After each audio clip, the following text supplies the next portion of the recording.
Okay. Uh,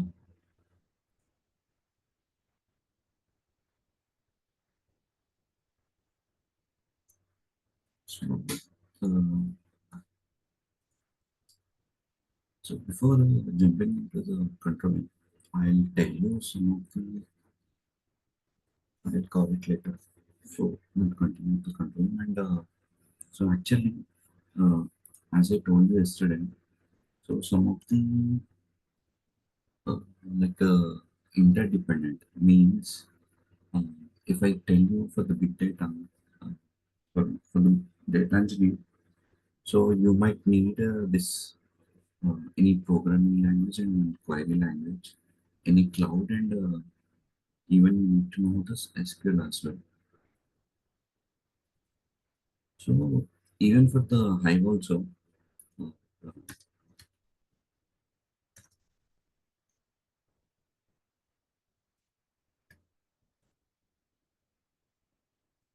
so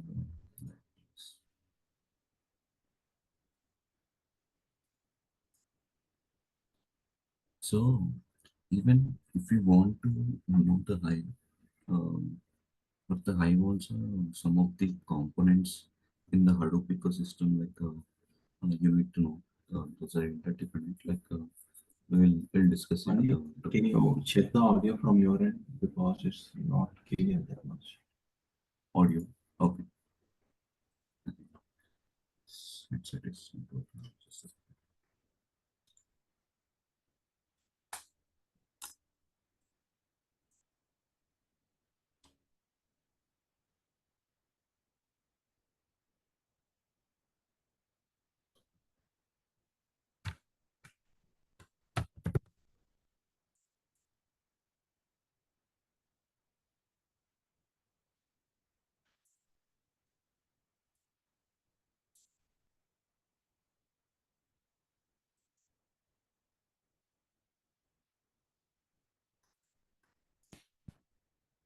Is it clear now?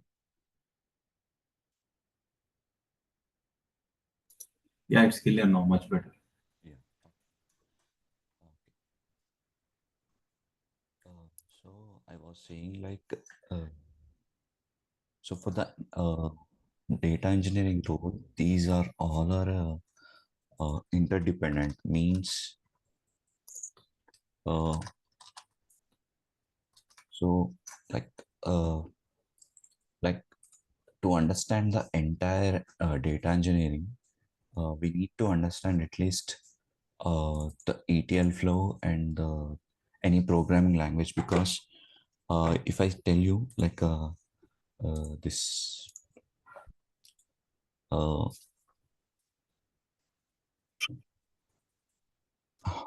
in the big data Hadoop ecosystem, so even if you want to only learn the Hive, uh, so you need to know the other components as well. Like I will discuss it tomorrow. So most probably I will try to cover uh, ETL and Hive and yeah, and ControlM.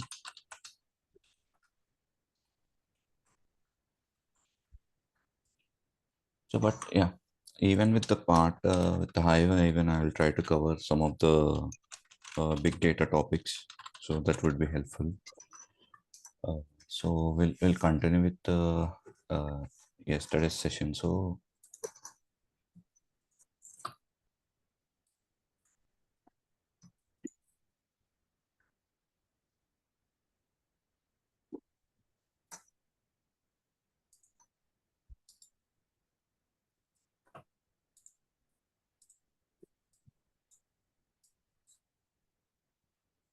yeah, so actually,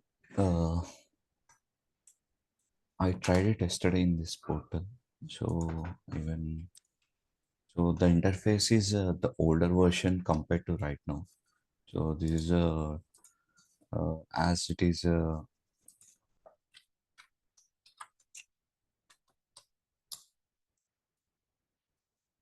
So I tried to download the software, but yeah, even if I need to download the trial version, I need to contact the company. So yeah, we'll at least try to understand uh, from here only. So so yesterday we stopped from the condition process. Like, do you have any doubts from the yesterday class? Or like, I'll try to reiterate or yesterday session low. So coming to the Yesterday, I think we ended on tires, right? yeah, tire. So Yeah, yeah, tires and this scheduling the dates, date yeah, forward, so not that one, the one. yeah. So simply the controlling is nothing but a uh, it's a scheduling tool where it will try to trigger the jobs so that it can handle the multiple flows to reduce the manual efforts. So that's its main end goal. For that, we'll be using we'll be creating multiple jobs and all. So as part of it, uh, even we need to know. Mostly, we need to understand the control M agent only. So this is only just for the sake of understanding, like in the backend how it works. So whatever you do the work over here, it will mainly even if you take any transformation tool or any other tools as well. So we'll be having two components mainly. One is the client, which you can say the front end,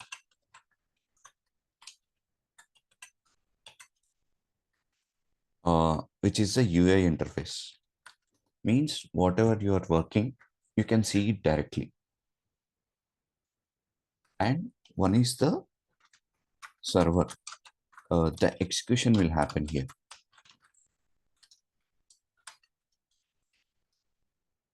So this is a backend.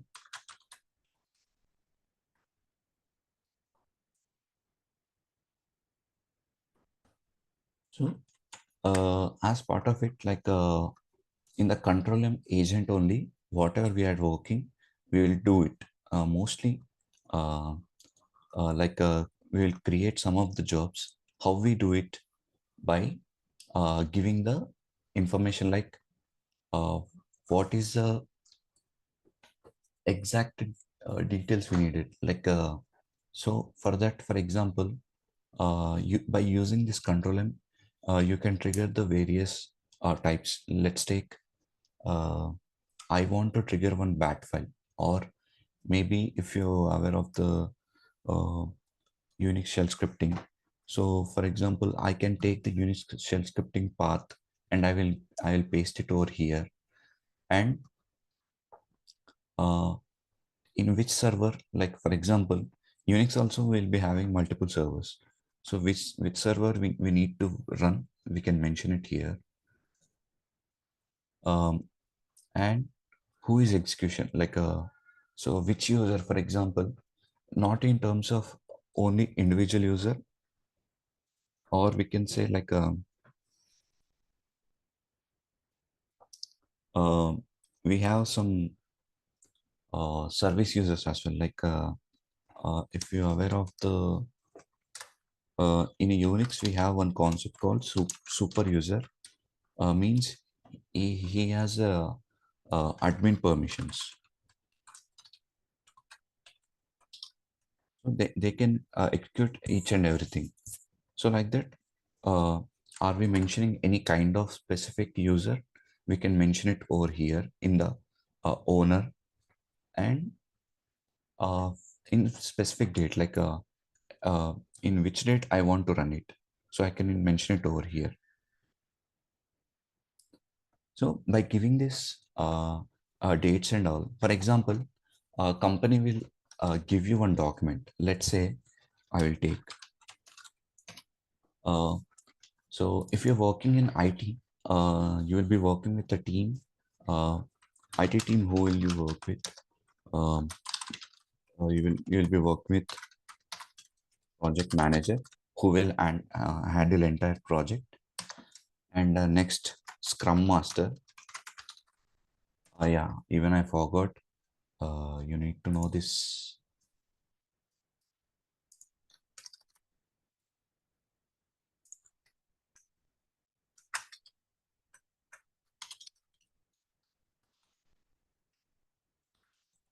Agile methodologies as well, like SDLC, STLC, and uh,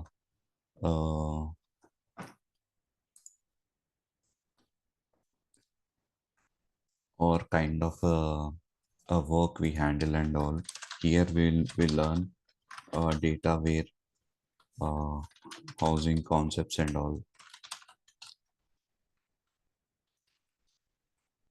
database, data lake. So in the we have one more person called BA, business analyst. So this person will give one document. Let's say he will give the uh, he'll share through the either mail or through the document.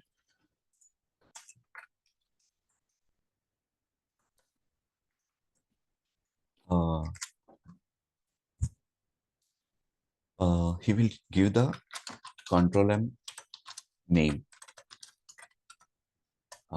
path, host name, user, username, and what else we need? And yeah, frequency. We'll call it as a frequency.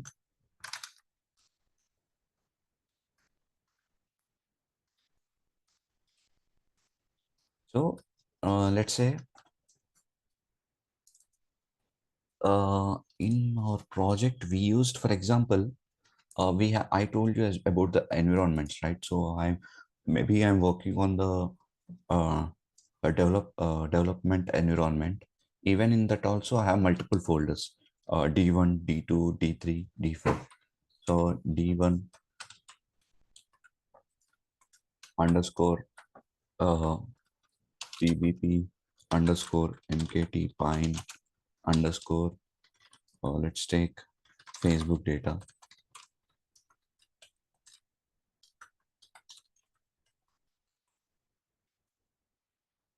dot files.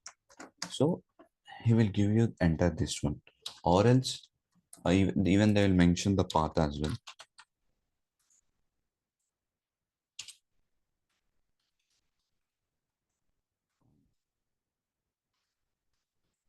SRC files.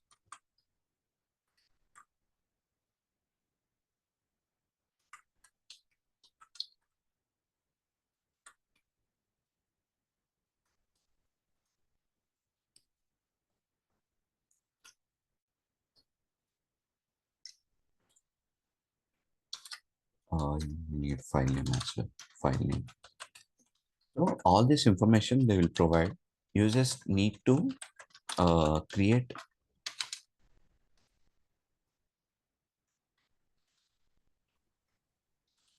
Mani, sorry to interrupt. Is the session is recording? Yeah, I have started recording this session. Okay, thank you. Yeah.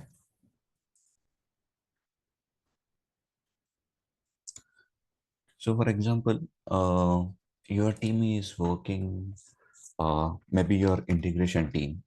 So you can mention your integration team username.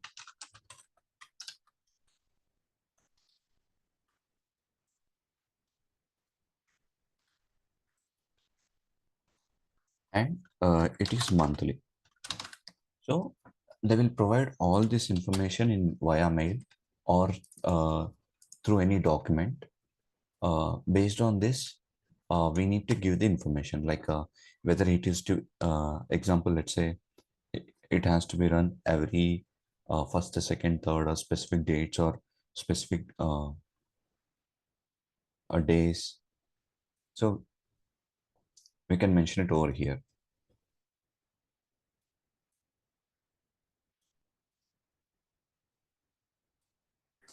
And yeah, calendar, like so even we can clearly mention based out of calendar as well, like uh, whether it has to run in any particular dates or not. Also we can mention it over here. That's one thing. And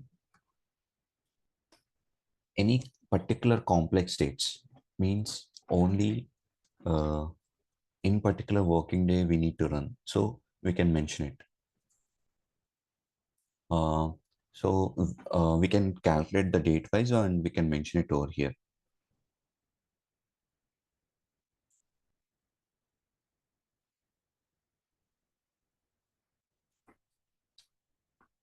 So for example, even we'll mention, like if required we can mention the condition, like condition is like before running any job, do I need to do any prerequisite?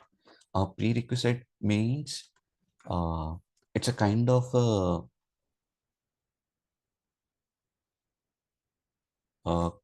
a prior condition or something. We will do it before doing something. So uh, so whether this job has to do any prerequisite before doing any particular one, or it has to check any particular job or any file, so I can mention it over here.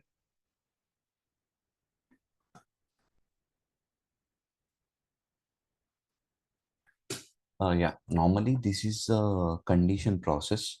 uh, if I take any job, I want to do a start.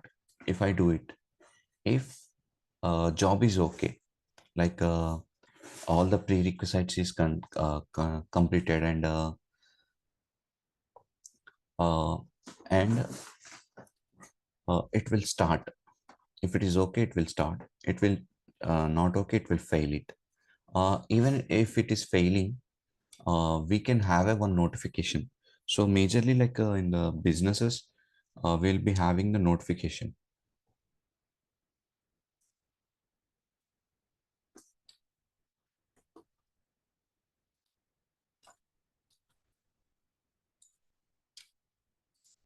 Yesterday I told you, right? We can create a dependencies. Dependencies means uh, what are the predecessor or successor. We can mention all the information over here. Based out of it, it will create one mapping flow. If you see uh, here, for example, I am coming to finance zero job. If job is completed, it has to come to this folder or this thing, like a finance 1, 2, and 3. And the finance 3 is completed, example, it will come to finance 5 and 6.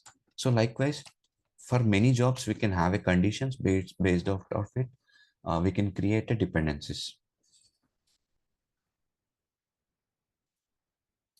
So like we have the benefits, like uh, cross platform, in the sense like if you're working with the multiple applications which are in different locations, or in different ways, so like we can connect with them and we can automate them. So no need of manual interruption, like we don't need any person need to handle everything, so it will be automated. And evenly like we'll have this color coding system.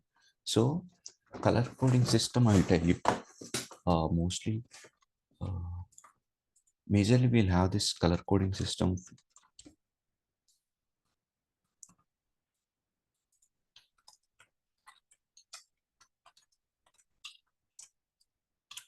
If it is red, the job means it is failing with some error.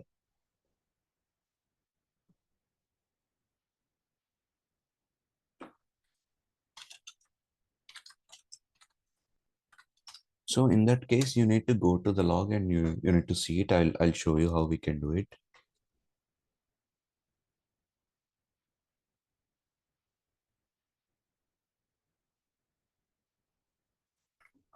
And if it is green, it is successful, whatever the task we are giving it to the particular job, uh, means it is successfully ran, and it's in the healthy state. And if it is yellow,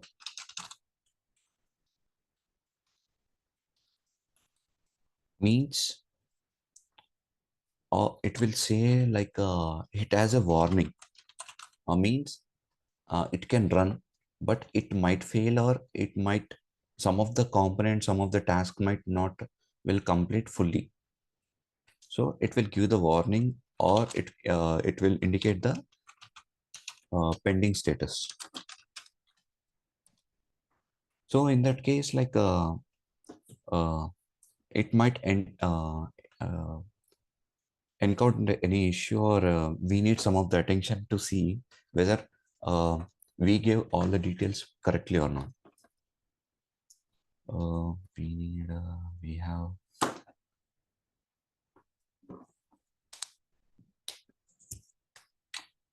blue. There is one more. So it indicates its waiting state, means uh, waiting state or limited resources. For example, I'll tell you simply. Uh, Waiting state is nothing but like, for example, you're running all these based out of Unix servers or Unix OS servers, we say. Uh, they will provide some Unix usernames, maybe uh, Unix, Unix 1, Unix 2, Unix 3. So actually, what exactly they will do means, uh, let's take each server can handle only,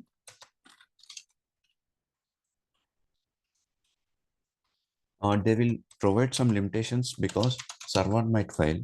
Only 10 ControlM jobs. So this, for example, uh, whenever we give the Unix one, our job will try to run with Unix one. Let's see, like if this Unix one is running already 10 jobs. So it will check for the another node. We'll call them as a nodes or servers. Both are same only. So it will check for the nodes. Whether this node is available, it will run here, else it will go to the next node.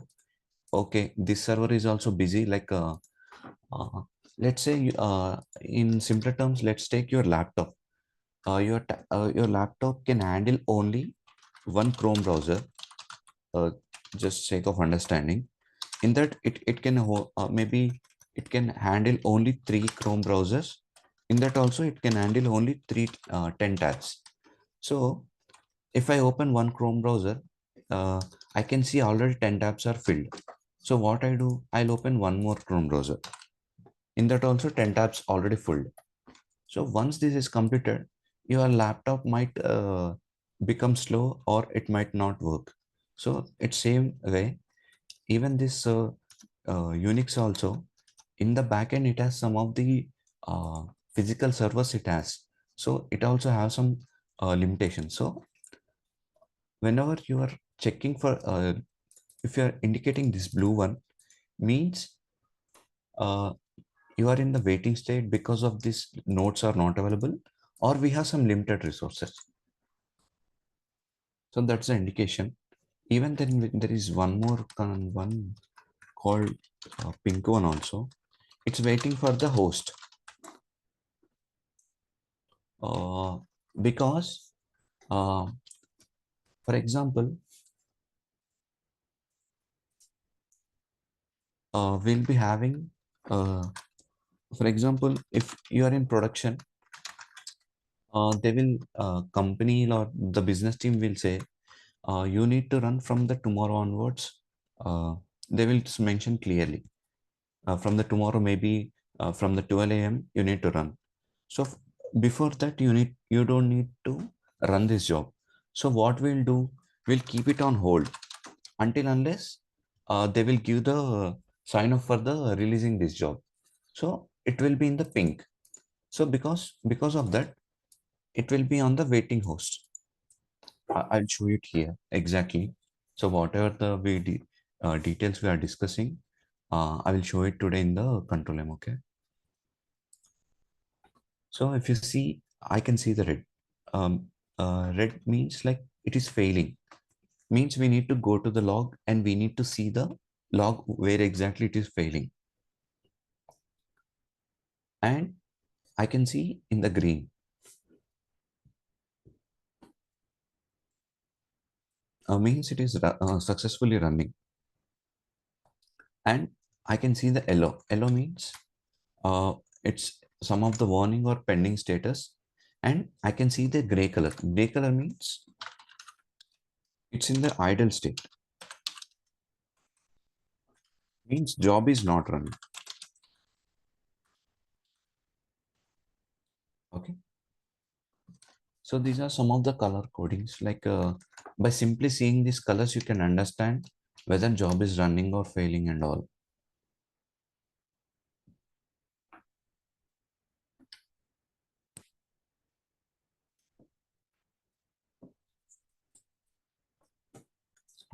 It's not required. Related to its a server.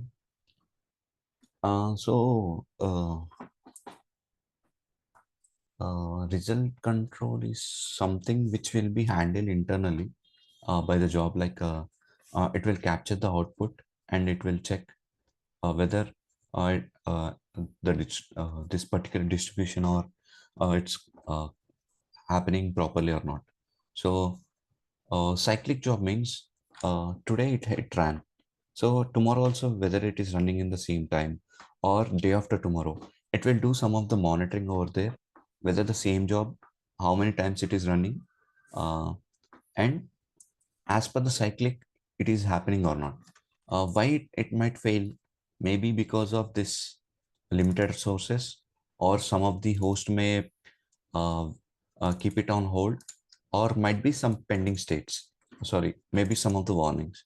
Because of that, this cyclic, for example, today it happened, today it may not happen.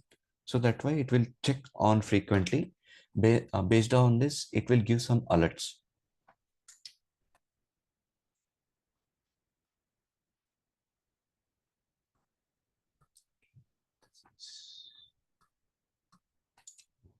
Just a second.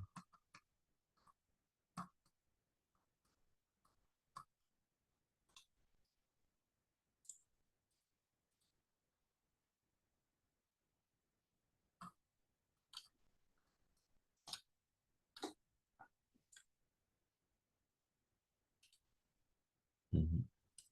Let's see. Okay, I'll actually show you some PPTs so for your understanding. Uh, Prepared it myself, so let's see, component. This we discussed. Normally, like if you see the picture,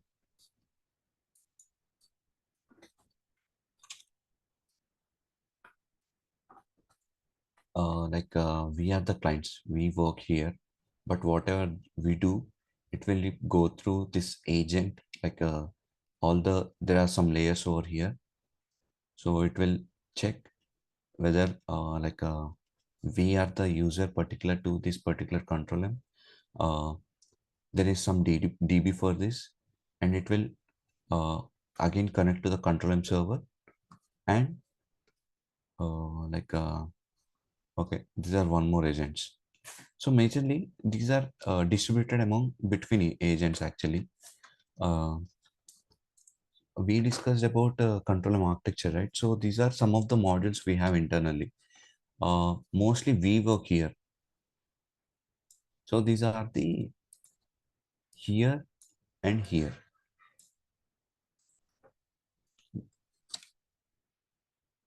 Okay, this is not required. Yeah. So we'll go through this one.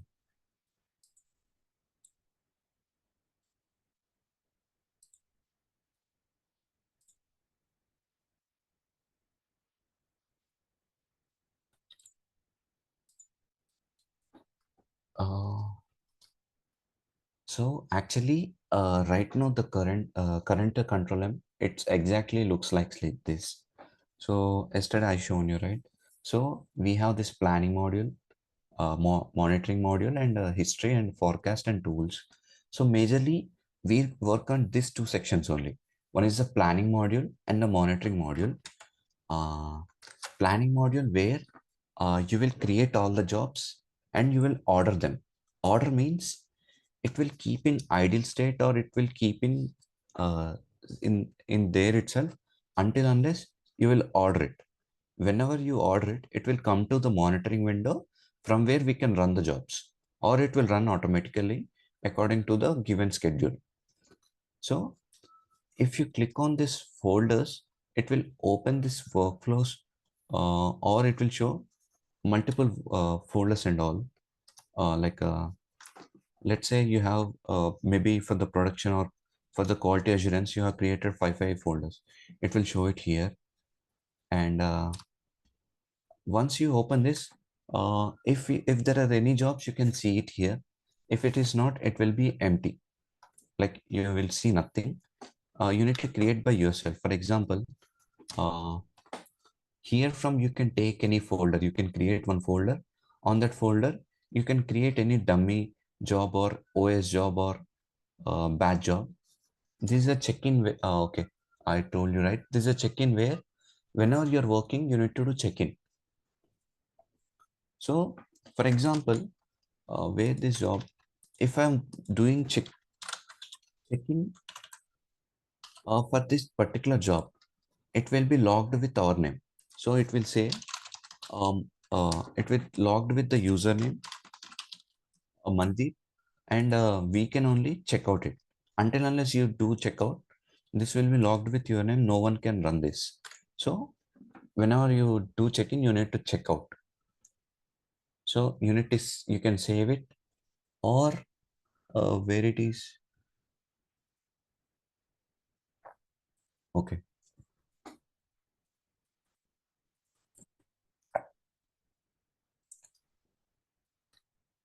Yeah, here.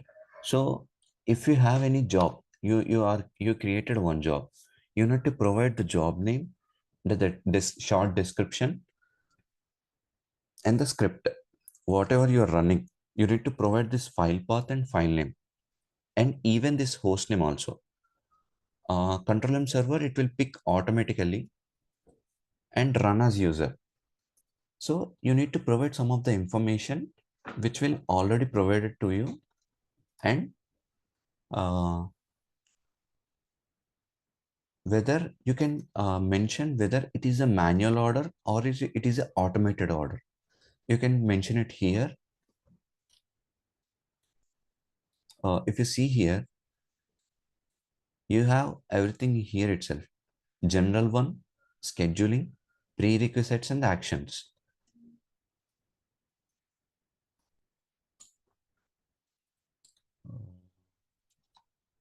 Yeah. So I told you, right?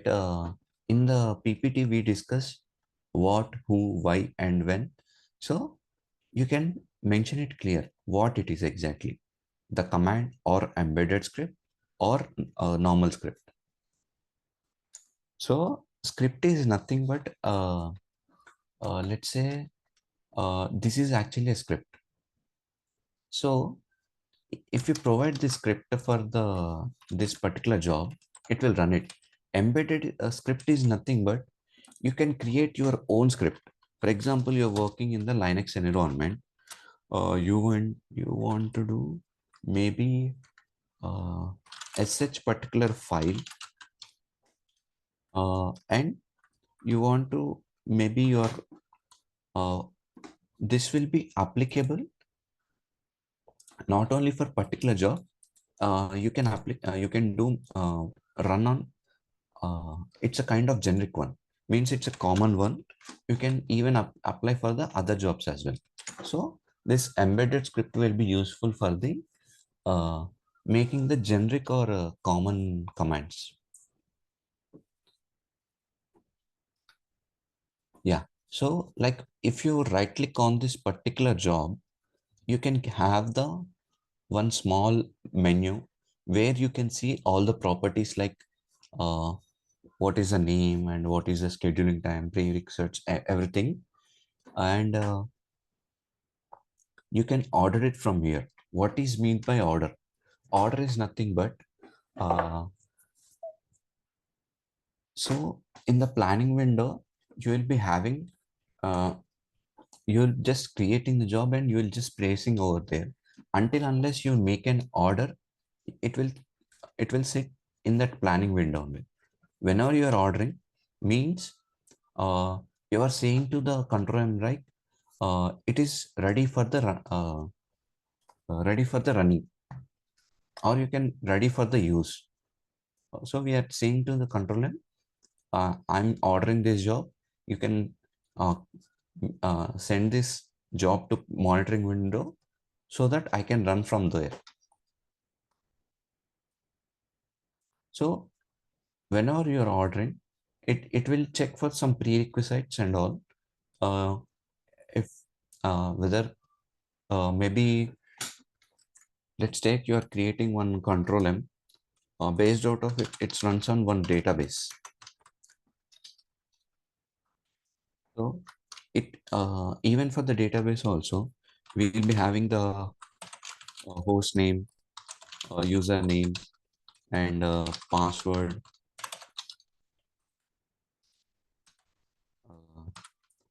What else?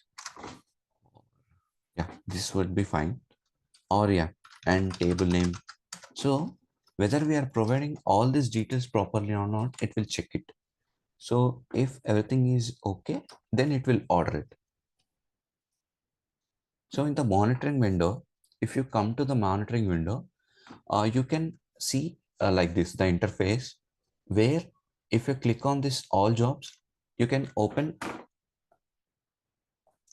all jobs, or else uh, there are some of the categories like all active jobs in the sense which are currently running, or which are currently we can run them. So I can do it from here, or you can filter out from here itself. In the customization, you can select all inactive jobs or all uh, uh, failed jobs. You can select from here. Once you open this, it will open like this. See here, like if you see here, you have this color coding means yellow. Maybe it's waiting, or like uh, so, it has some warning or pending status. Pending status means uh,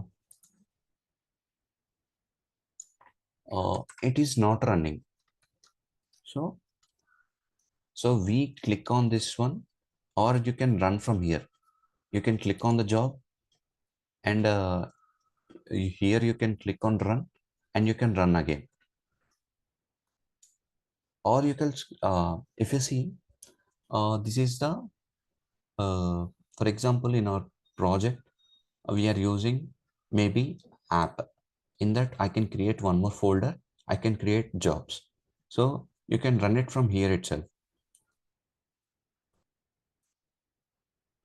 Whenever you are doing running, in the right side, in the small box, you can see uh, the same like they mention like time.5 means this job will run only for the 5 seconds, and it will be timed out. So that's the one thing. And he provided one host name, and even you can see started and ended means uh, what is the start time, like when it is started and when it is ended.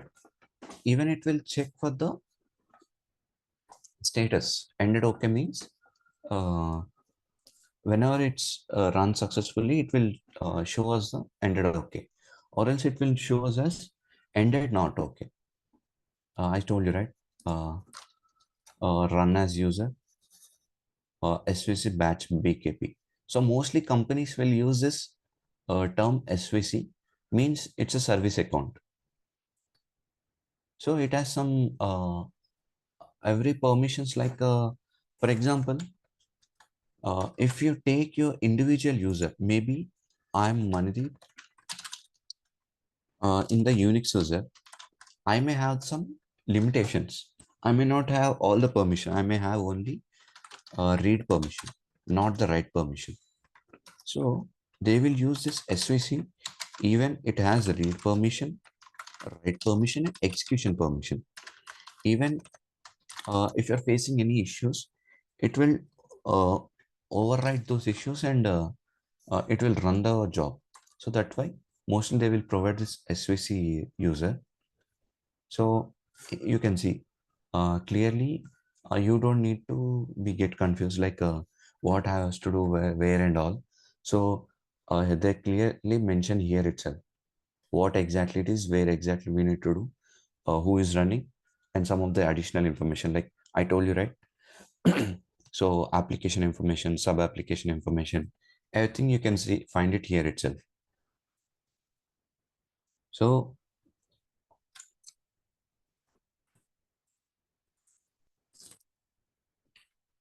if you want to see the output, the step-by-step process, what exactly it is happening, you can open this log or output, you can see it, and you can rerun this job from here itself. There is one more option called the set to OK. See, the person is checking out.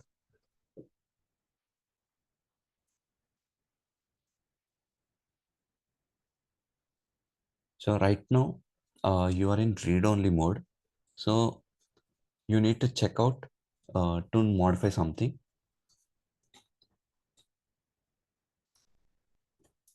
You can see uh, you created one job and one job. Whenever you're hovering, your mouse, you can hover in the edge of this job. So there will link, there will be link, it will be appear. You can link directly to any job. So you can just simply, yesterday how I showed you in the draw.io, you can do the same with this as well. Like whenever you're, I did directly, right? So like that, you can do it in the same year itself. Like you can just simply drag and link to this particular job. So likewise, we can do the same with other jobs as well. We can create multiple jobs and we can create the link between them, and we can mention the dependencies.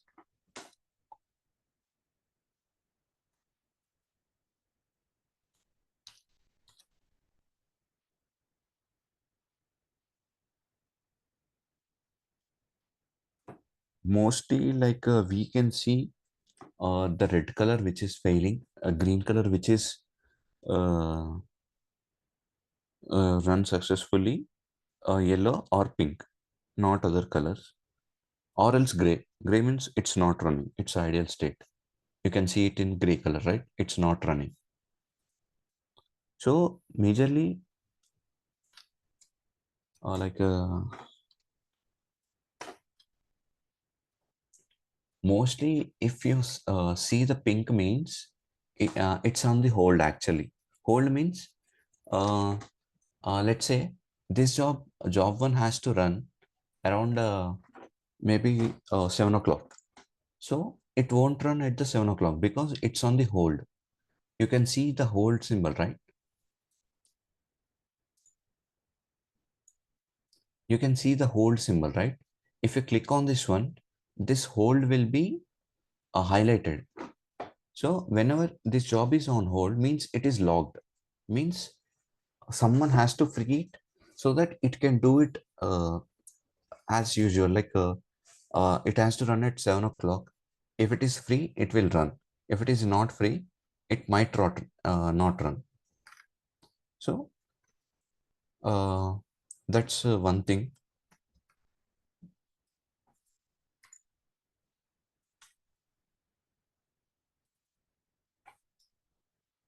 This one we seen it like okay. Uh, let's try to create any job.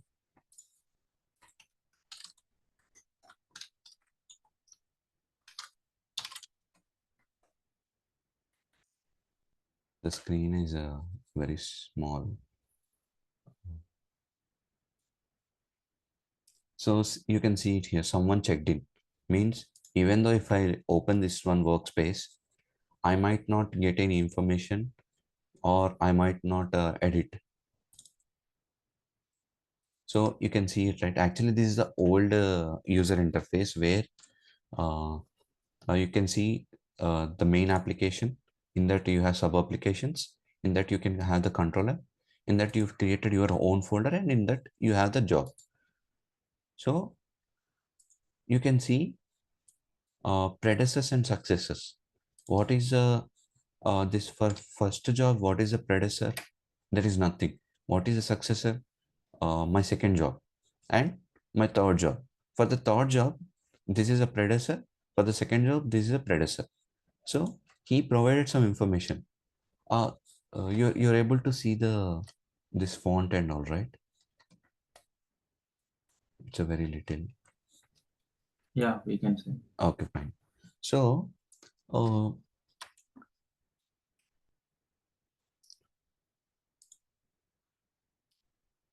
if I click this orders workspace, it will be ordered, and this will be successfully ordered, and it will goes to the planning window. Sorry, monitoring window.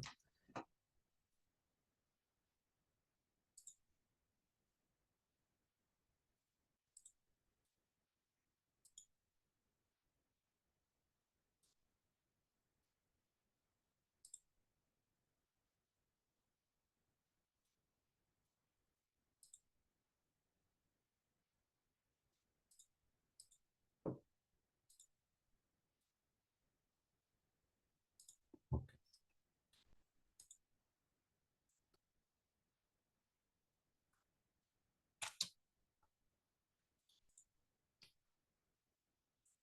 What is this? Which one? Order practice workspace.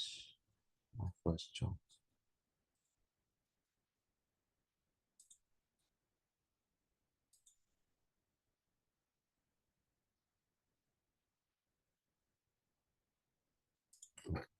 Just a second. In the planning window, my first folder. Okay. So actually, we need to add viewpoint. I showed you here, right? Where exactly? Uh, yeah, in the planning window. No, not in planning window, monitoring window. So we need to add this viewpoint so that you whenever you're adding this kind of viewpoint, you can only see the that particular jobs. So here I can't see anything. You can add viewpoint. You can add your folder. I think my first folder.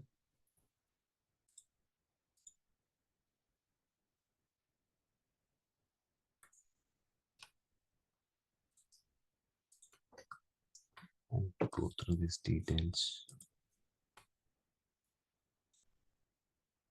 Uh, First folder, ControlM. Okay.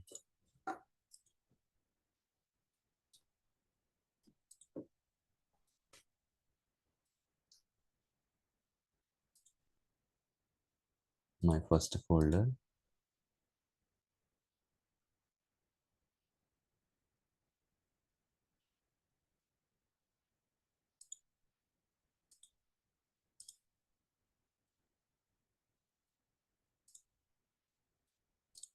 Let's see whether we can able to see or not.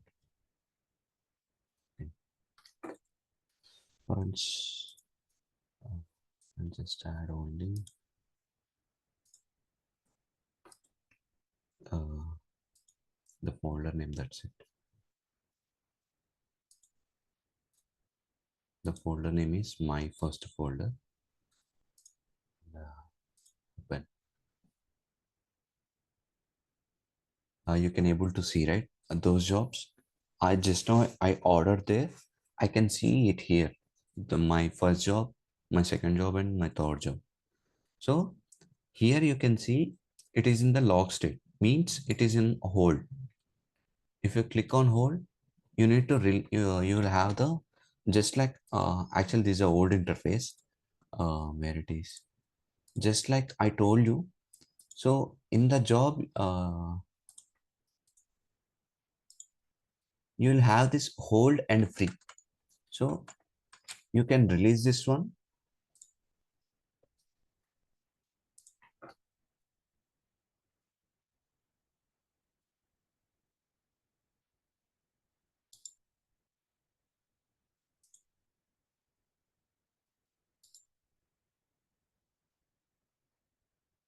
This is the latest one.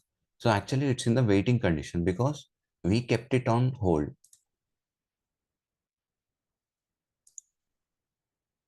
If you see, the job run automatically. So whenever you are doing release, the job will run automatically. You can see it is in ended okay state. Even you can see the timing as well, like at what time it ran, how much duration it took, everything it will show us. And even it will show uh, whether it is in a cyclic state or from the which folder it is running. And one more thing, uh, here you have the multiple tabs. I told you, right? So you can go to the log and you can see the step by step. I can click from here itself also. Okay, it's not showing here. So I can actually, whenever you're right clicking on these jobs, right? Uh, it's not working here, the option. So actually you can get these options here as well. So in the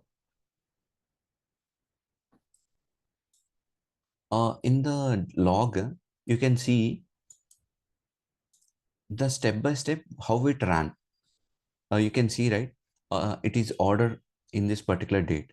It is released. The dummy job ended okay. Ended okay. Number of failures 0. Analyzing. So it will do the step by step execution, and the log will be stored. So log will be used. For example, it is failing. You want to communicate with your team members.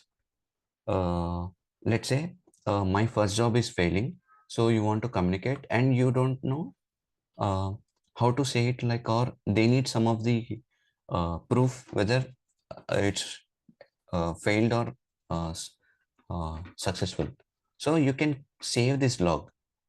Not here, like, actually if you click on do on right click, it will show the save status. Let's see it as yeah, actually the screen is very small.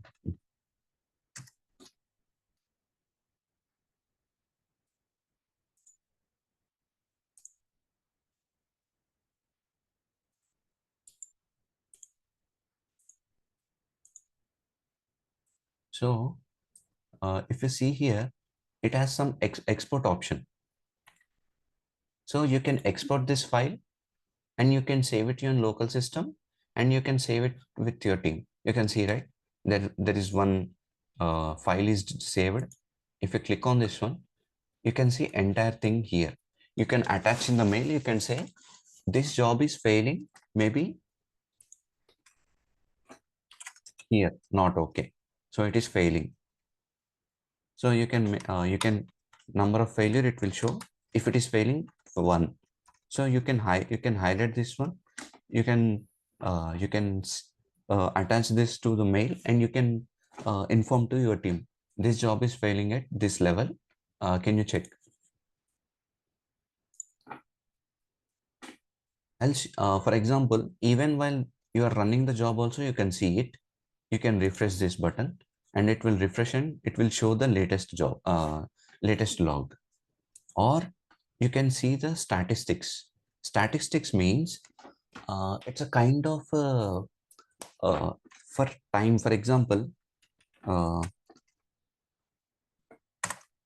for example, step 1, it will clearly mention it took 1 minute. For step 2, it took 2 minutes. So these are, we'll call them as a stats or statistics.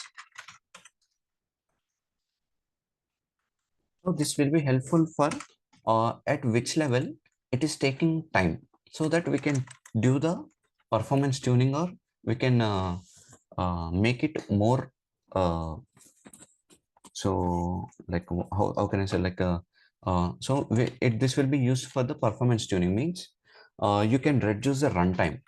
To reduce the runtime, we can use these stats. So majorly he will see uh, how much runtime, how much time this is taking at what level. Based on this, they can decide, okay, this job is running. So for example, from the database, I'm getting maybe 1,000 records. Normally, it should take only maybe 1 minute, but it's taking entire 3 minutes. Means in the any somewhere it is taking some time. So I need to analyze that and I need to fix it. So likewise, this ControlM job also will be useful. And there is one more documentation. We don't use it. Services, yeah. Again, services like what are on dependent on like everything we can see it here. Mostly we'll use this summary only, like for the finding whether in which host it is running or whether it is ended okay or not, and the duration and order ID. For example, whenever you are running it, it will generate one order ID. Can I rerun it? Just a second. If I run it, okay, just a second. Order ID 001. Rerun it.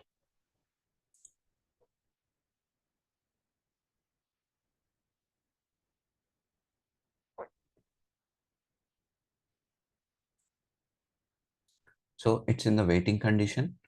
It will actually what exactly it is doing, you know. So it is again checking for the node. I told you, right? It is checking for the server. When the server is available, it will run automatically. So meanwhile, we'll on.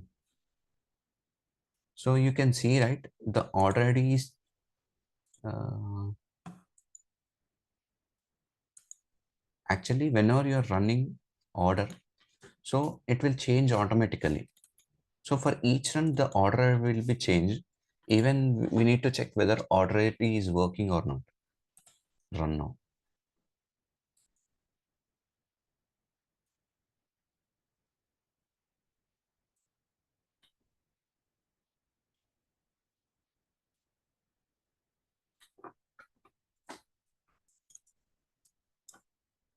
RH. Okay. Let's try for this one. Okay. Uh,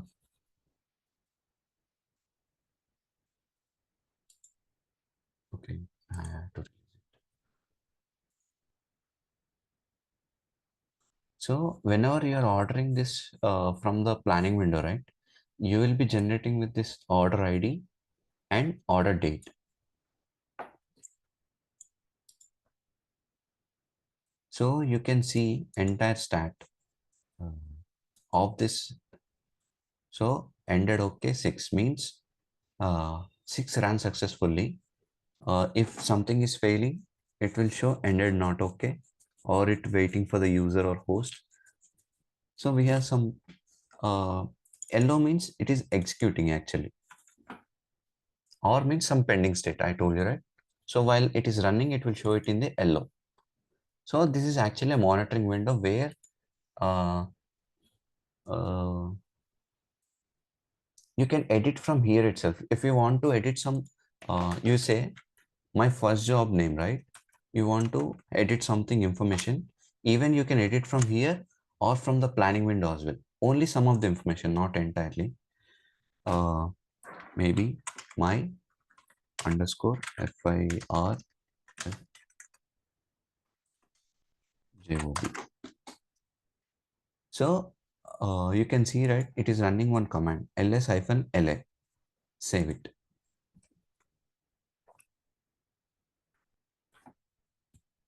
The same information will be reflected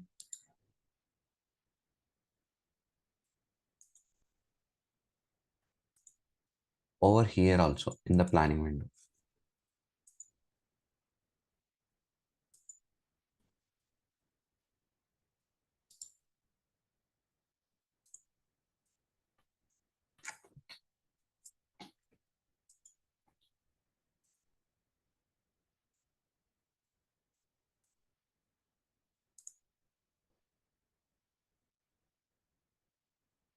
It's not reflecting, but normally it will, when whatever you do edit here, it will reflect uh, everywhere.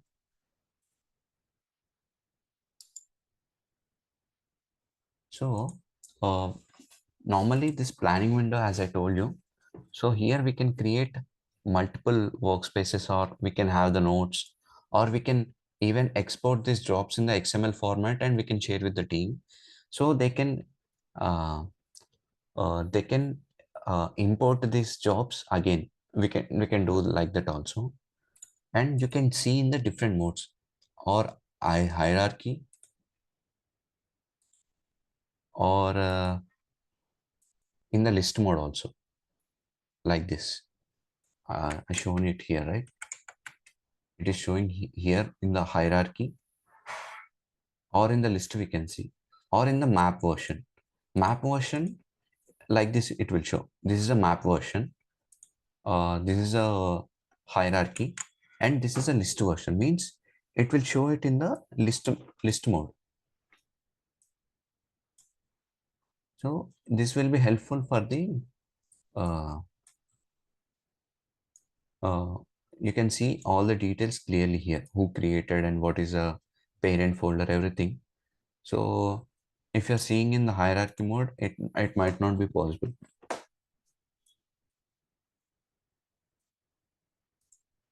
So let's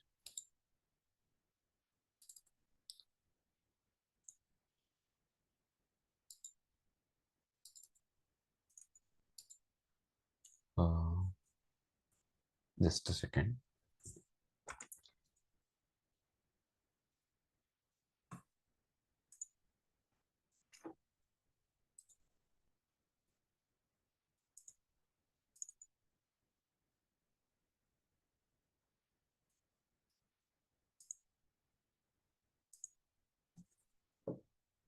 Instead, I have created one folder.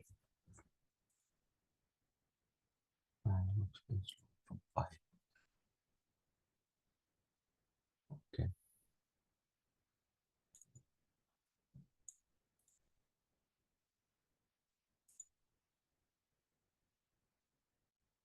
Okay.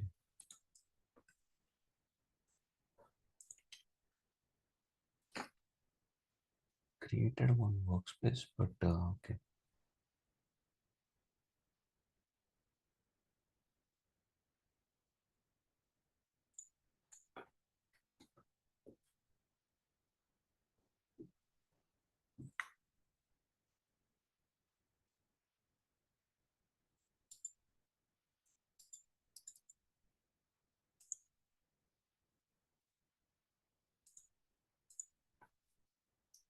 Just a second.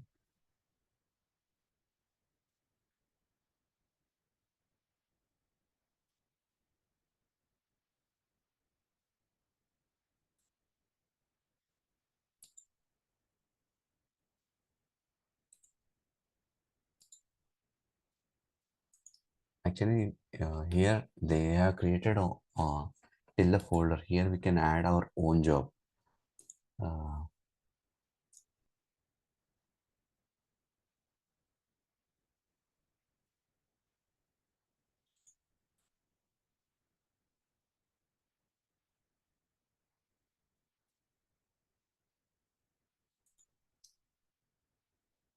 so here I told you, right?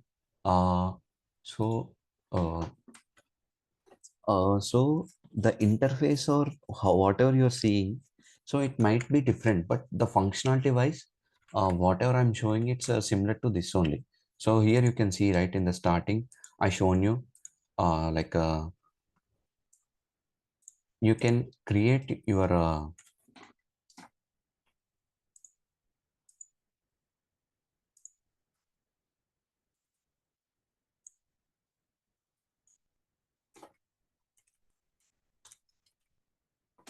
from here you can add your own jobs.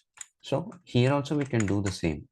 So I can go here and I can list out what exactly I want to do. So you can see it here, like from which application or what exactly it has to be run. Let's take, I'm taking maybe uh, OS. OS or dummy I can take. Dummy it can run. So I took the dummy.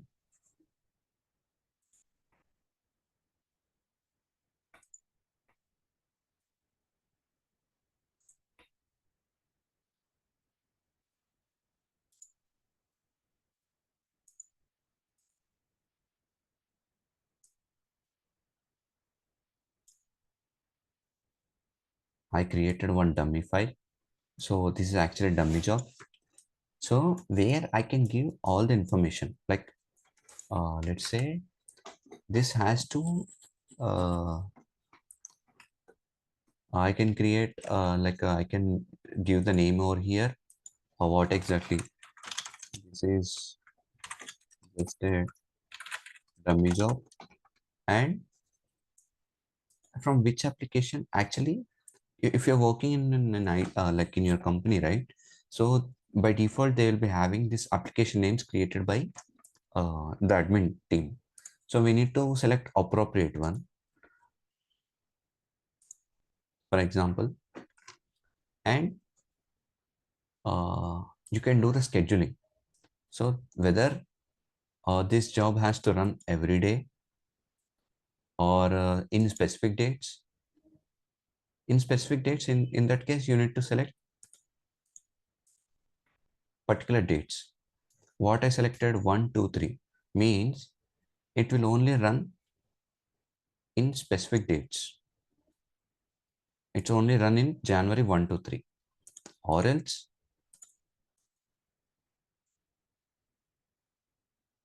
uh, from which date to which date, or is it a cyclic? Means whether it should run only one time or it's cyclic. Means it has to run every day. What is the interval? Means maybe I'm saying that every day it has to run for every 1 hour. I can mention it 1. So it's already there. Or maybe 2 hours I'm mentioning. So from job means uh, from the start it has to count, or from the end it has to count, or from the target means when the when uh, it completes whatever we gave. So that's called the target. So once it has completed the given task, so from there it has to count. So we can mention it over here. And either any prerequisites means uh, does it has to check any condition. I can mention the condition over here, any particular condition. For example, will it has to check uh,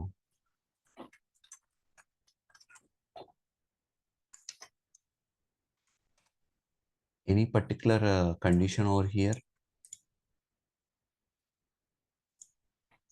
or any action, like once this job is completed or something happening, do I need to uh, notify before or after? For example, I'm running this job, so does it notify before only? Means we'll get an alert in a specific time, or so for example we can select here like job not finished means job is not completed successfully. So we can mention it jobs calculated time, and uh, we can mention the alert is saying job is failing. Maybe you can clearly mention uh, dummy job. I renamed it as dummy job, right? So you can mention the urgency as well. It is a critical. So if you click on OK, You need to, whenever you want to order this one, you need to check out. Sorry, check in. It works in the reverse way.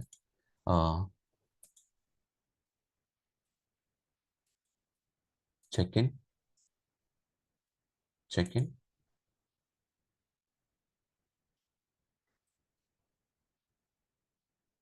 Okay.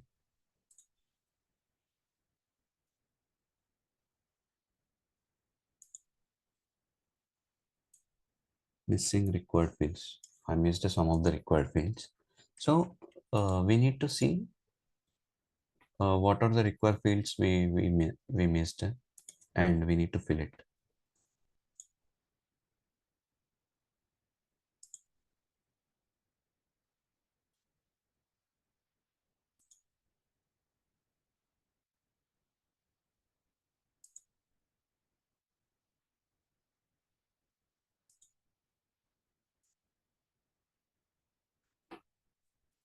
Fine.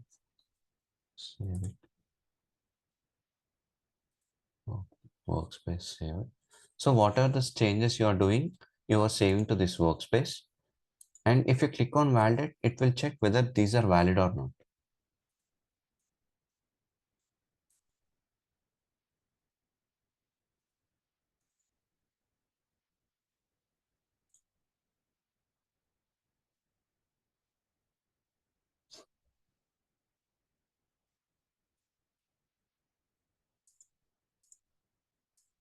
Condition, okay.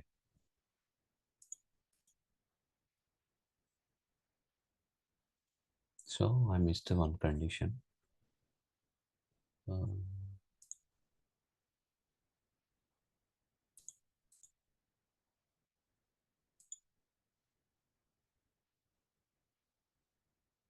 okay.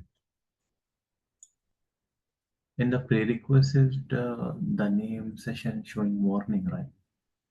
Maybe that one. Here, right? So, but I unchecked it. I think, okay. I think I should delete this one. Uh, because I haven't gave information, but it still exists. Okay. I need to delete the condition. Yeah. So we need to give the proper details, and we need to save this one. The whatever the task we are doing, we need to save, and we need to do the check-in. Check-in means this is a ready to use. So overwrite all, overwrite all. So the dummy job, we have given some details, and we saved it over here. We can see all the information. Okay, the condition is still here. So the planning window, we can only do the planning. Means I can create a job, I can give all the details, but I can't run it from here. For that, I need to order this one to the monitoring.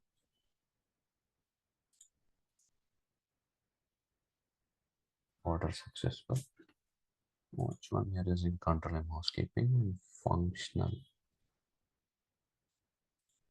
So we have in the monitoring also, we can actually, just like browsers, we can have the tabs here itself also.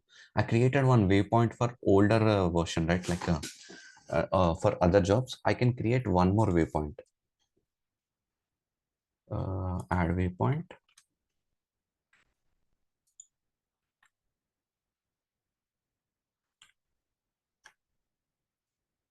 What is the name? ControlM folder. Operations folder -1.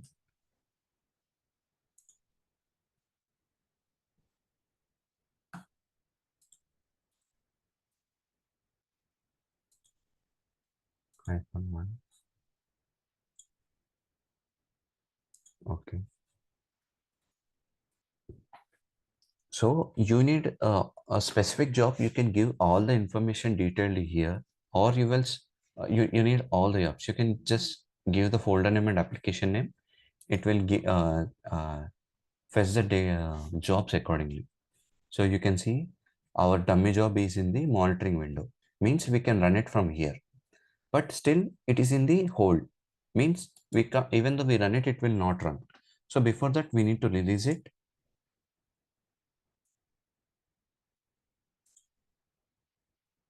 Here you can see, right, for the previous one it has waypoint, it's same. I created one more waypoint for our job. So we can create multiple waypoints for the multiple jobs or multiple folders and sub applications. Run now. I'm assuming this might fail, but let's see.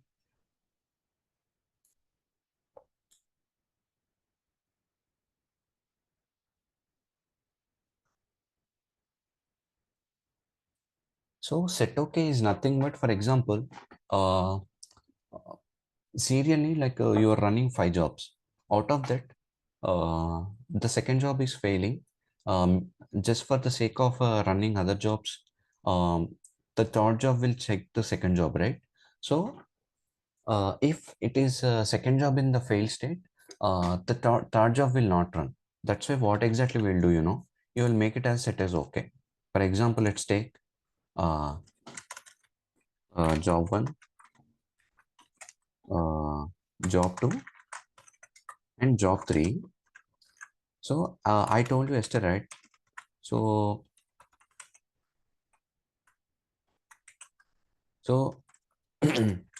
ended OK. So not OK. Ended not OK. So even though, like if I want to run job 3, it will check this is a predecessor. So it will check whether this previous job run OK or not. So if it is not ended OK, even this will also not run. That's why, for the sake of time being, we will set this one as a set OK. So this will run. So that's where this set OK option will be useful. Run now.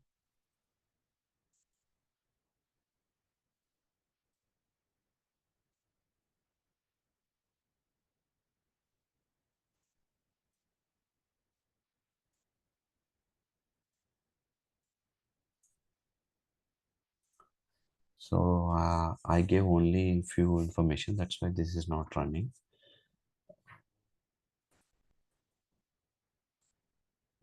But normally we will create jobs like that only. Like we can go to the planning window, and we can first like we need to check in. Oh, okay, check in option gone.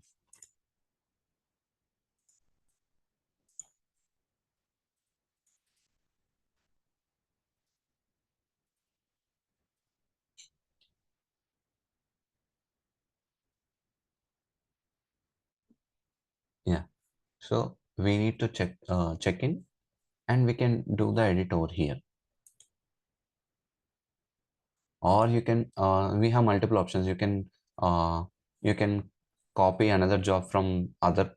You can create one more works. I created for the Linux, right? I can copy this one. There's nothing. I can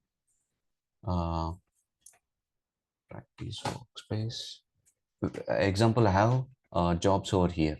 I want this one. I can copy this one. I can paste it over there in the workspace 6. I can do that.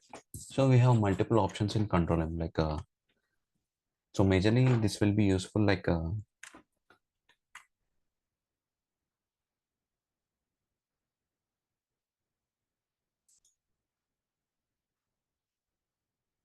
see, I have pasted that my first job over here. So uh, so we can from different folders or from different paths, you can simply copy them and you can paste it over here, and you can create a dependency. I told you, right? Just drag and drop. It will link this one to this one. Means it will create a dependency. If I right click on this one, if I click on neighborhood, it will show the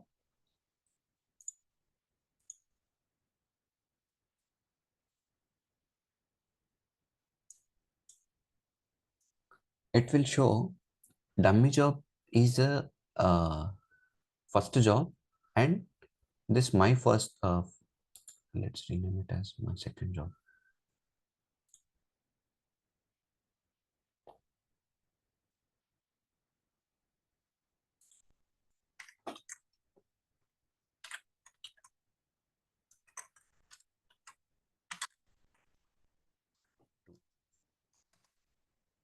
So this is a dummy job 2, means whenever the dummy job 1 is completed, it will automatically pick up the dummy job 2.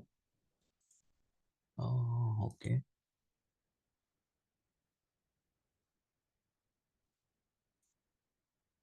Oh, just a second.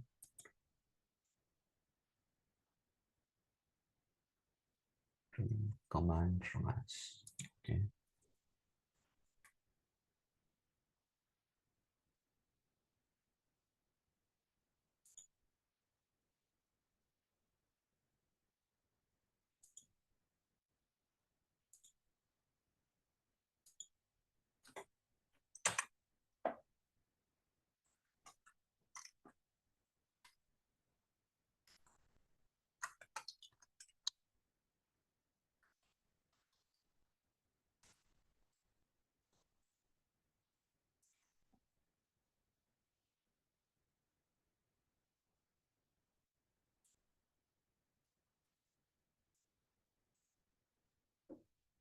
So here it's showing the warning.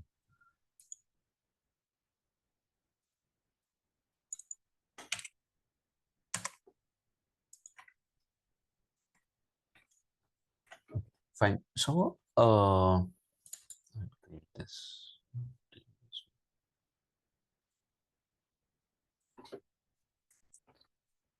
Or else if I go to monitoring window, whenever here the information updated, right? The same information will be updated here also. Like whenever if you are opening any new workspace, you can see all those information here also.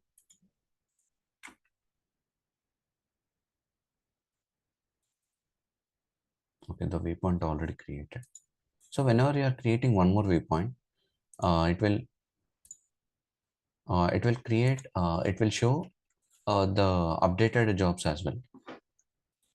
So you got some understanding, right? So how this ControlM works.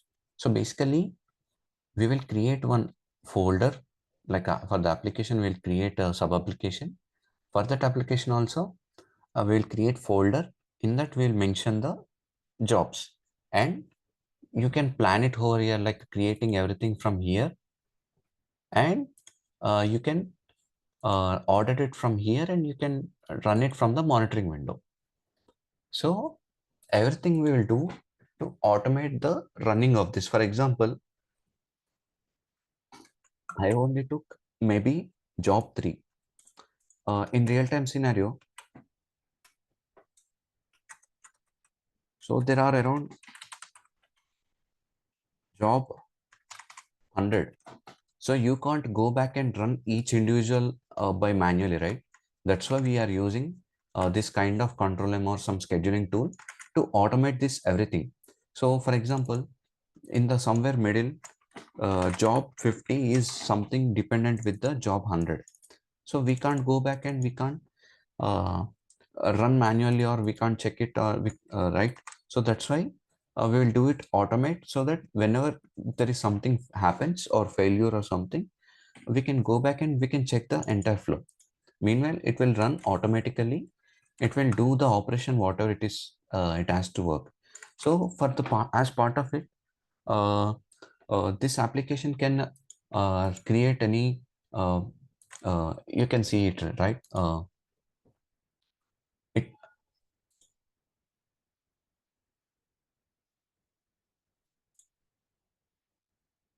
So it can create a folder, or it can connect to any particular OS, or it can do the file transfer.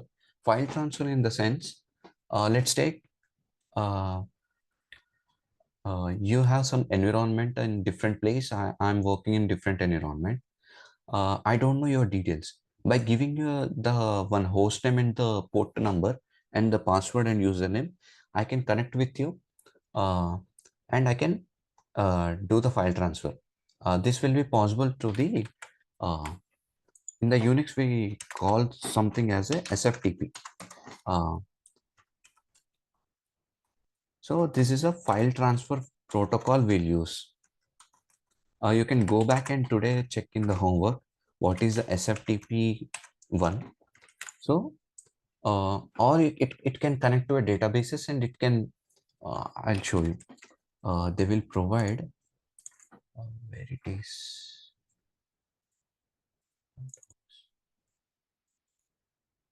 Informatica skill developer. I'll show you a real in the real time. So like uh,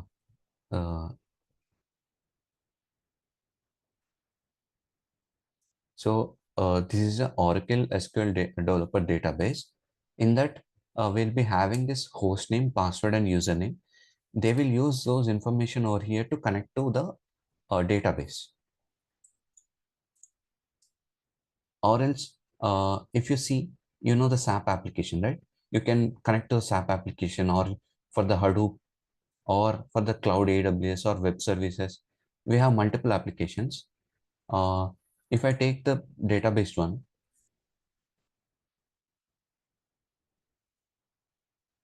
okay, this is a little slow.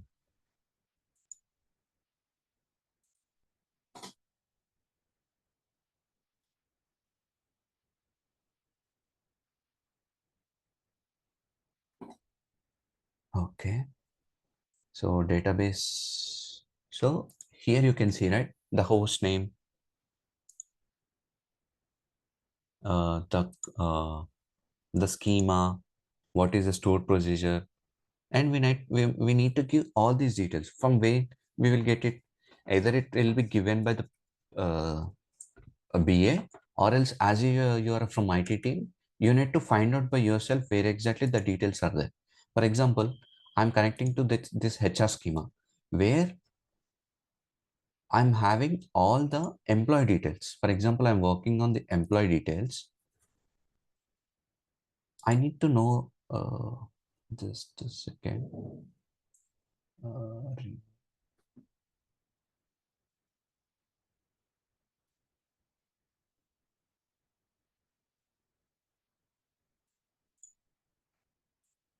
no.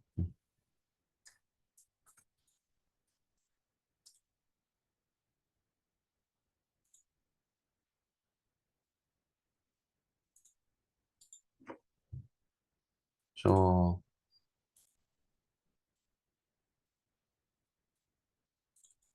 you can see, right?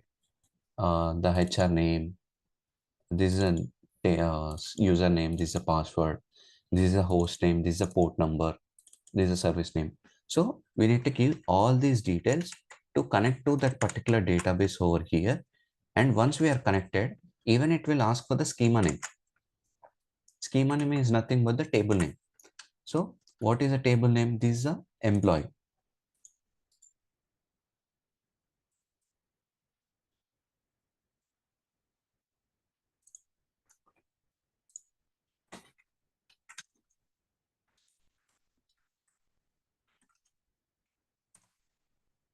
So you can see some data here, right? So it will connect to this database. It will read all this data, and based on this, we can uh, we can ensure that we are getting this data to. For example, we are connecting here, and I given one link here. So from this database, I can say it has to get the data loaded into in this table. So like likewise, we can create one job by one job. So like for example, this job will connect to database. After that, this job will handle one more task. Likewise, we can create multiple jobs, and we can add create a link between them. So once this job is completed, it will go to this database. For example, let's take there is one operation. First of all, I need to connect to a database, and it will fetch the data, and it will connect to another database. It will load the data. So for that, I need two jobs, right? So I can create two jobs with two database details, and I can run it from here. So that's how this will be useful, the ControlM and all. You're able to follow, right? Yes. Sure. I'll share post this session again.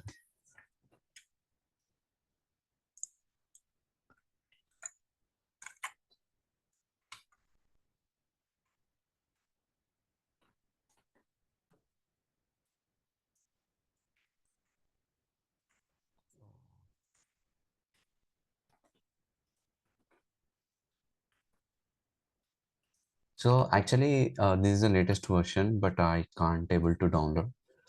So that's why I'm showing it here. So in the normal version, like if you go to this general one, so you can see all this, and you need to fill the required columns and all. This is a scheduling from where I can give whether it should run any particular date or from particular time, or uh, it has to be run in how many runs it has to be run in particular one. So I can mention it over in this scheduling window, and in this actions in this prerequisites, I can mention before this running job any condition it has to check or any particular resource it has to check. I can do that here. And in the action, if you see, when job ended is okay, send the notification to ECS. ECS means Elastic Cloud Storage, which is it's related to AWS. So we will get one notification from to the ECS saying this job is completed. So when we are doing notification after job completion, so we can mention it clearly when the job is completed, or you can schedule the same with the notification before job completion. Means when job is running also, or job is about to start, you can mention like this. I shown you, right? So this is a run now. This is a skip job. For example, skip job is nothing but it has to run at around 10 o'clock. But if you click on skip job, it will run. It will skip that time only for that particular time at one time. Means it has to run today 10 a.m. I click on this skip job, it won't run. It will run it next time tomorrow 10 a.m. Or select bypass option. Means it has some dependency or something. It will bypass all the conditions and all, and it will run the job. We discussed about the set okay. Hold we discussed. This is a log or output where we can see the logs and all. Or here, if you hover this mouse over in the neighbors, right, you can see predecessors and successes. I'll show that as well. Run job. I told you, right, the bypass. Bypass, if you click on bypass, you will get this window where, yeah, even if you select this run as dummy job also, it will skip the job. It will the same.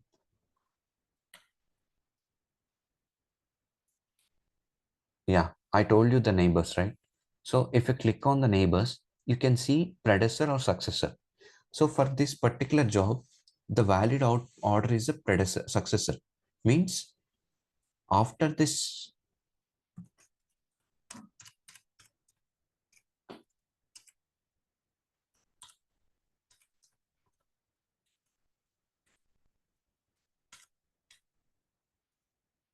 this is a enter order. After that, we need to run the valid order. After that, a record order. So for this neighbor, for this enter order, valid or is the successor. So you can see the color coding, right? So for the latest version, you can see colors like this. It's in the yellow, or it's in the blue, or it's in the, sorry, uh, it's in the gray, or it's in the pink. Yeah, for the run jobs, you can see the green one, right? So likewise, you can see the color coding. And uh, till here, you have any questions in the control M, any particular component or any particular in place, like how we create job or how we run them?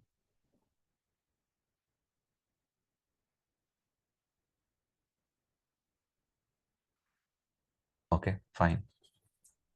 So I told you, right, like I'll be discussing about the ETL one. So I will so I'll pause this session. I'll share this PPT with you, and let's discuss about the ETL flow. Actually, this entire thing is interrelated with this ETL only. So I I suggest you to uh, uh, like you have, does anyone have knowledge on this agile or SDLC or STLC?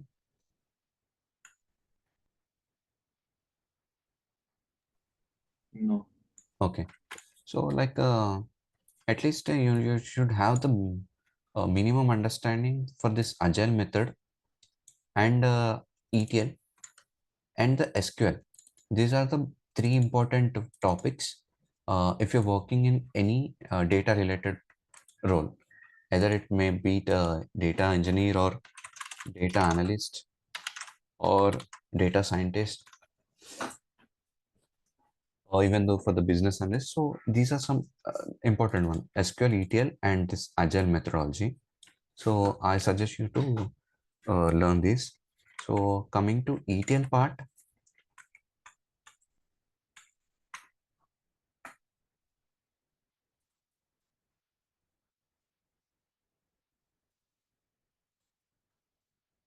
just a second.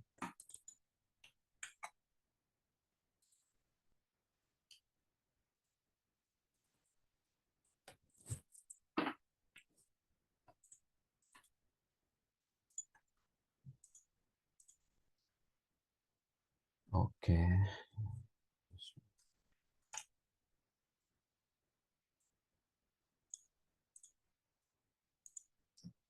Yeah, majorly if you're working in data engineering on any particular environment, so let's understand what is the ETL, and in the ETL how we can uh, um, so why exactly it will be useful for the companies, and how we can do it. So majorly in the ETL part, uh, we have this ETL developer. For the ETL developer, majorly we need SQL. Sure. Okay, Nayan. So one ETL transformation tool,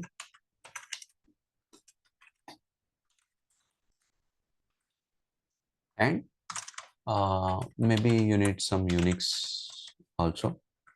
So even for the data engineer, same, but data engineer is something different where even you need to know the cloud and one programming language. So this is a little different, but yeah, even maybe we need to know the this GitHub, GitLab, or this will be fine.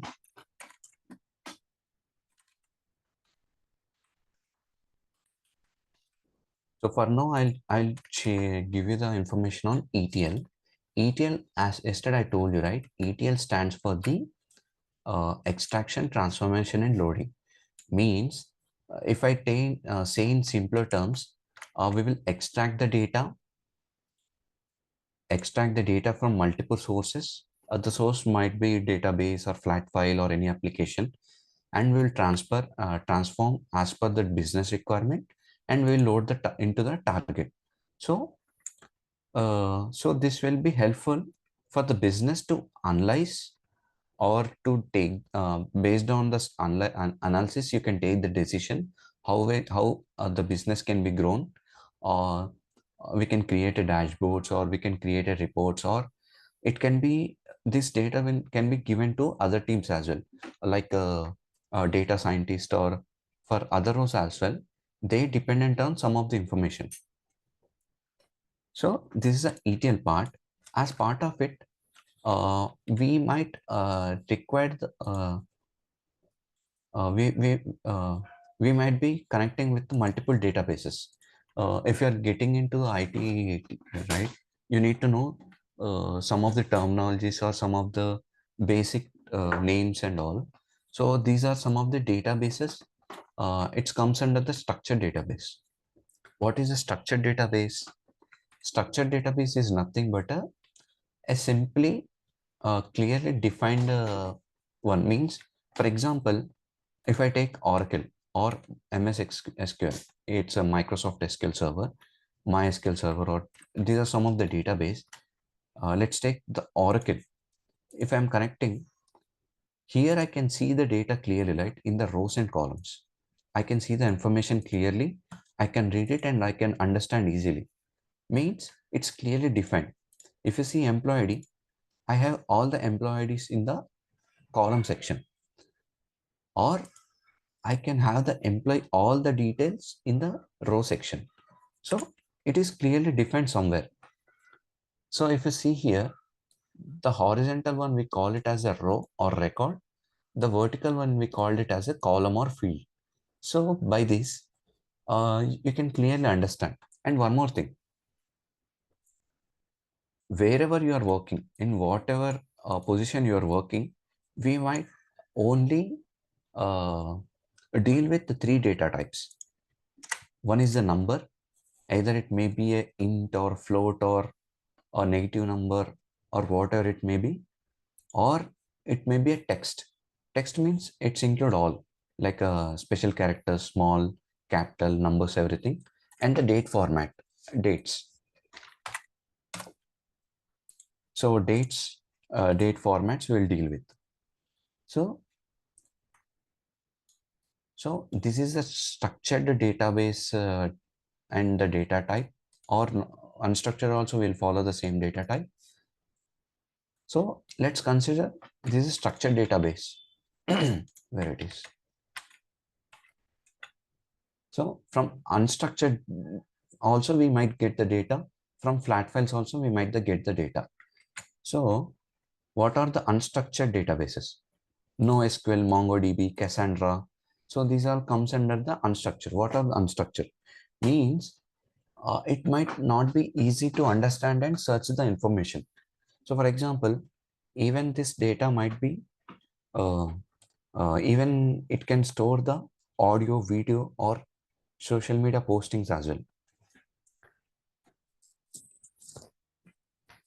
So, uh, so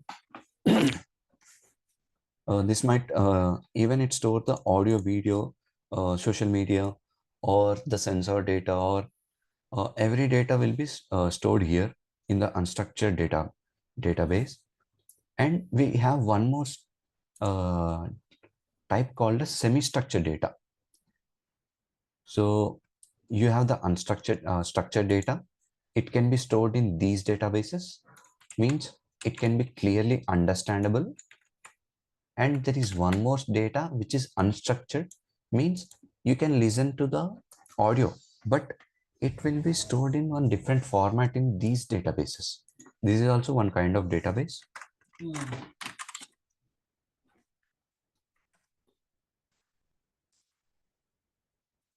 So there is one more structure called semi-structured data. Means if you say logs, for example, server logs or emails, you can see, you can read them in the only one way. For example, let's take, where are they? Yeah. Let's take this flat file. You can read it only in one way, or you can take semi-structured data. You can read it and one way. It has only one proper meaning in one way only, not in the uh, vertical one. In the horizontal way, it has some proper meaning. Even if you go to the mails, uh, mails, you can read it in the horizontal way. So those comes under the semi-structured data. Even one more, we have cloud databases. Those are the AWS or Azure or GCP, or we have few more as well. So in these many ways, we can store the information. So these mice comes under the source. These might comes under the source.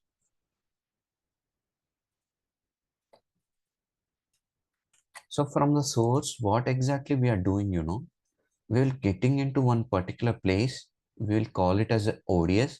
It's a small database where we will store for only particular for a particular time period, until unless we'll do some of the transformation. Means it's kind of a temporary memory. So we'll get the data into this particular place, and from there we'll get the data into one place. That is a staging layer. So where all the entire data processing will happen. If you see here, this is a temporary database where we'll get all this information here, because if you keep on connecting to any particular source, it might impact the server or that particular source. That's why we will get that data temporarily here. On that only we'll perform the operations. Okay, so from there we'll get the data into staging area, where this transformation will happen. uh, let's say what kind of transformation you might have the doubt. Let's say from the source I'm getting from database in one format, database 2 the date format in one format, database 3 in one format. They are asking me to get only in singular format.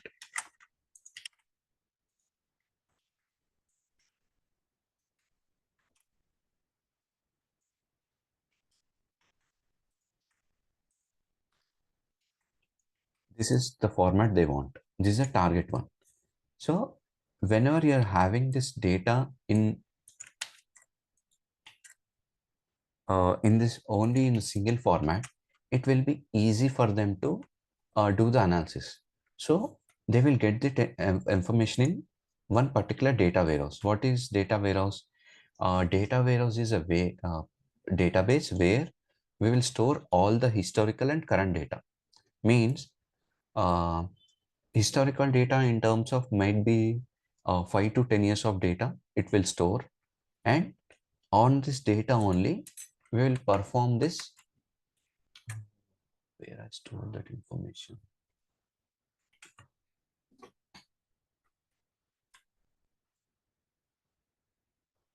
Just a second.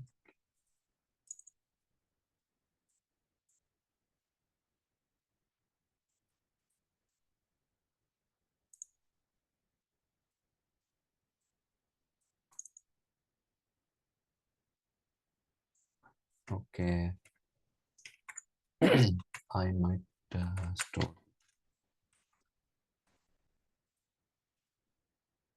and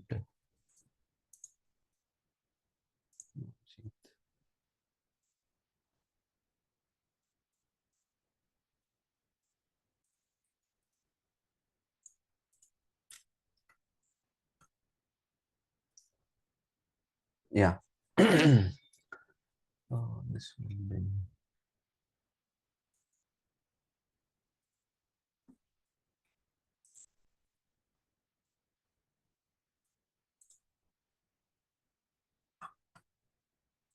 So whatever we are using, actually, we are doing in this many layers, the ETL one. So from the data sources, from the maybe data warehouse or OLTP system or OLAP, or from the NoSQL, like the semi-structured data. This flat files comes under, or the CSV files comes under also this semi-structured data. And what are like the Facebook data, social media data, or sensor data, or PDF data, everything will comes under this unstructured data. You will get this into a one layer using this batch job or real-time job. Batch job, I told you, right? Using ControlM or maybe AutoSys or any scheduling tool, you will make a batch and you will schedule some time, and according to that you will get information. Why? So for example, uh, let's take, I'm using this database. Let's take we have one bank, so it's running their business in the morning hours. They are using one database. If you keep on continually connecting with the database, it might impact the database. Because of that, their business may lose the business. Like uh, because of that, they might lose the business. That's why they will connect after the working hours. Means they will connect to after uh, working hours after 9. Let's take working hours around 9 to 6. They might connect after 7 or 8 o'clock to these databases to get the data. And where it will come into the landing zone means the data will come to one particular place, the entire processing will happen, and then this will be consumed by different teams. What are those teams? They might use it for the BI or dashboards or visualization or many insights. For example, um, uh, you might know like data scientist, they will do kind of some based out of the information, they will do kind of prediction. So for that kind of prediction and all, we need some information, or we need some, or for example, you can't uh, you can't for example, if you are a bank, you can't go back and you can't uh, check each and individual transaction from the customer, which one is legitimate and which one is not legitimate, which is a genuine and which is a fraud. For example, some fraud is happening for any particular account or particular transaction. So for real-time alerting, we can use this data and to store in the data warehouse and for the querying purpose. So these many applications we have. So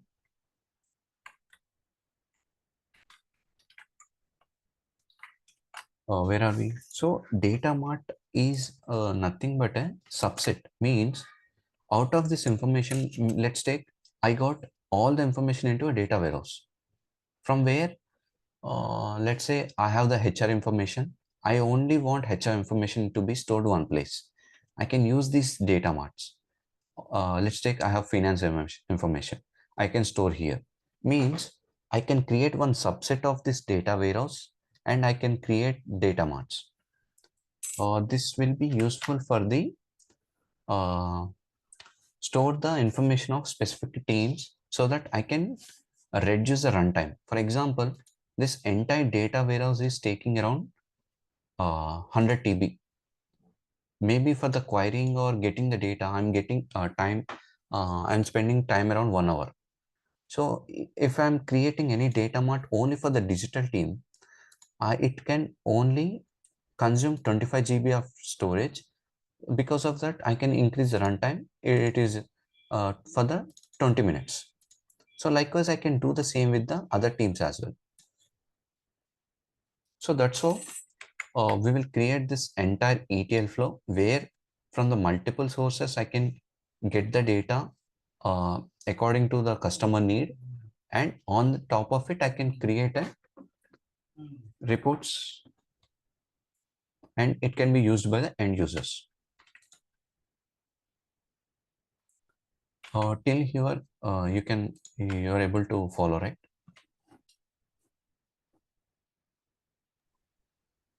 Yes. Okay. Yes, ma'am. Okay. So this will be mostly used for the business growing purpose, where, for example, uh, let's take bank only. For example, in the bank, you might receiving some of the calls from the bank saying, uh, um, even though we not enrolled for anywhere, you might be receiving calls from the bank saying, do you need any loan, or on maybe personal loan or auto loan or maybe a home loan. So they might have your information. So they will go through it. They will understand this customer might need the loan. So they will approach us with some information, and with some maybe some of the offer, with the offer. Let's say they are waiving off the processing fees, so that you can take the loan. So like that, this information will be useful. And uh, mostly for this transformation purpose, uh, uh, I told you, right, the entire transformation will happen this at a staging layer, that will happen through this informatica or msbi, which is a Microsoft business intelligence tool, uh, or data stage or talent or Abnisho. There are some of the transformation tools we have in the market. Or and we can do the BI reporting through MSBI or MicroStrategy or Power BI, SAS, Tableau. We have few more tools for the reporting purpose. So whenever uh, if you are going with the Microsoft tool one, right? So mostly they will be having this uh, SSIS, SS, AS, and SSRS. So this is actually they will go with the kind of what I say, kind of package, so that all the application will be in sync. So SSIS means SQL Server Integration Services, Analytical Services, and reporting services. So instead of using one tool different from different companies, they will use server access.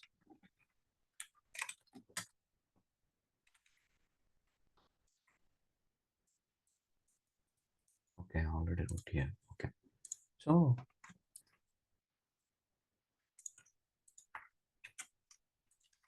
so these are the services they use. For the analytical purpose, they have their own tool. For the reporting also, they'll use uh, for the reporting services, maybe they have this Microsoft Power BI. They might use this one. They have another tool for the analytical purpose, and there is one more tool for integration services.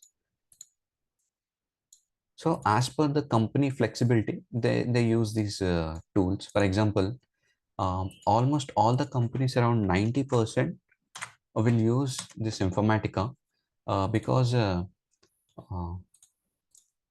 uh, from the starting of the market, this is their, like, the Informatica.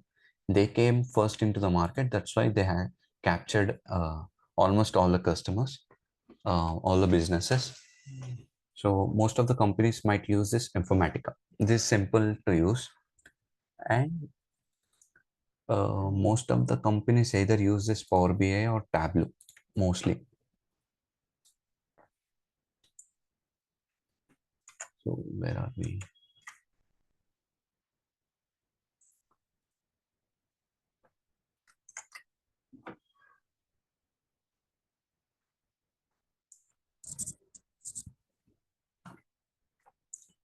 So as part of it, okay, just a second.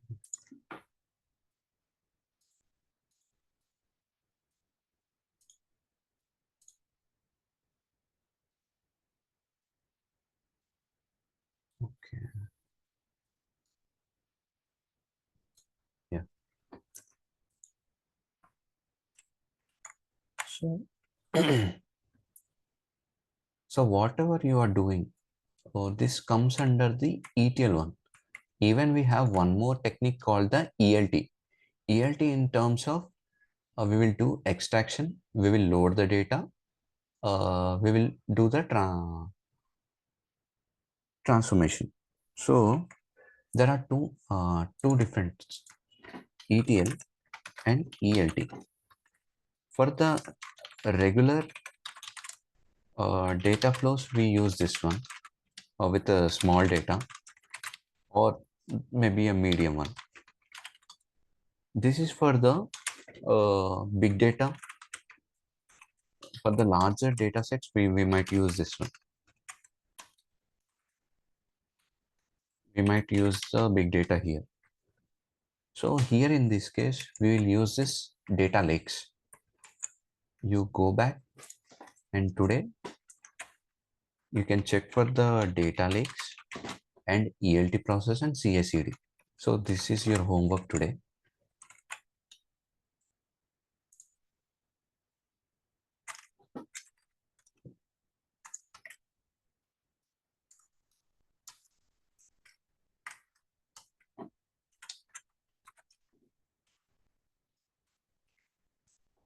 So you can check for the what is a CI/CD pipeline. Means CI/CD in the sense continuous integration and continuous deployments, and what is the ELT and what is the data lakes.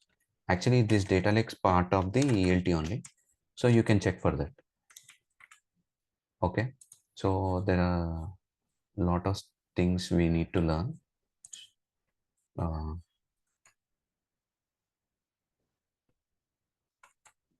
We'll continue with tomorrow's session, but today's class, like, do you have any doubts or any questions you have?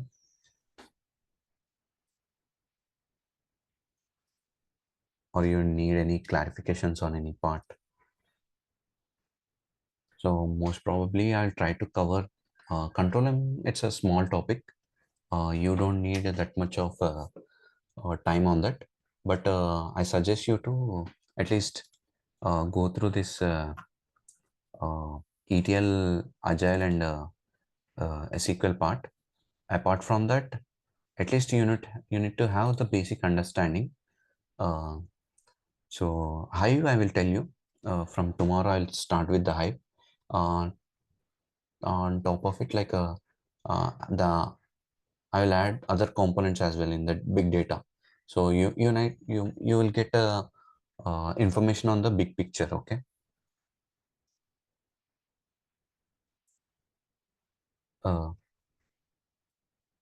Okay. Fine. We'll connect tomorrow with and at the same time. And we'll continue with this ETL concept. I will try to close it tomorrow, and we'll start with the Hive. Okay. Okay. Yeah. Okay. Thank you. You gonna share the recordings today for both Uh, the sessions, yesterday's and today's? yeah. Sure. Okay. Uh,